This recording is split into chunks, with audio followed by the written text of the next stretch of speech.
The Good Chair and the Good Guest. Tilia loved her work in the Sunny Hill garden. Every leaf was a little friend, and every trowel full of soil was an adventure.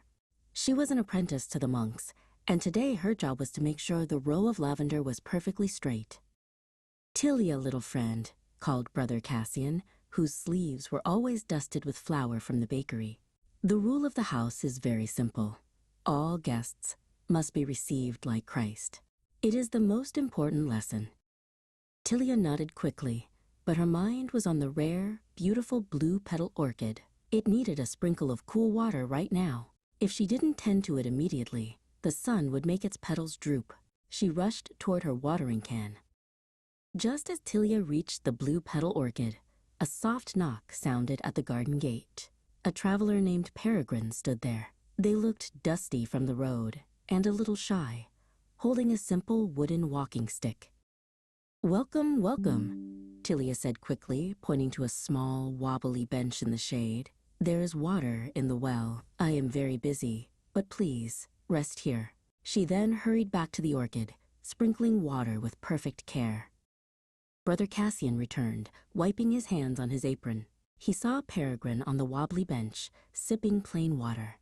He looked at Tilia. "Tilia," he asked softly, "did you give our guest your best welcome? Did you greet them like you would greet Christ?"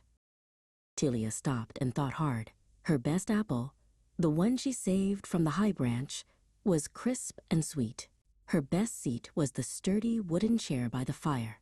The wobbly bench was just okay. She hadn't given her best at all. Tilia rushed back inside. "Please, Peregrine," she said, holding out the perfect shiny red apple.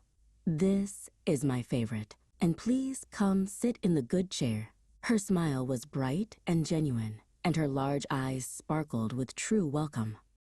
Peregrine took the apple and stood up. When they smiled back at Tilia, a small, bright warmth seemed to spread through the whole room, like a hidden lamp had been turned on. "Thank you, Tilia," they said. "This is truly a welcome." Tilia realized the teaching was not about who walked through the gate, but how she opened her heart. When she gave her best with kindness and joy, she didn't just welcome a guest. She welcomed a piece of pure, bright goodness into her home.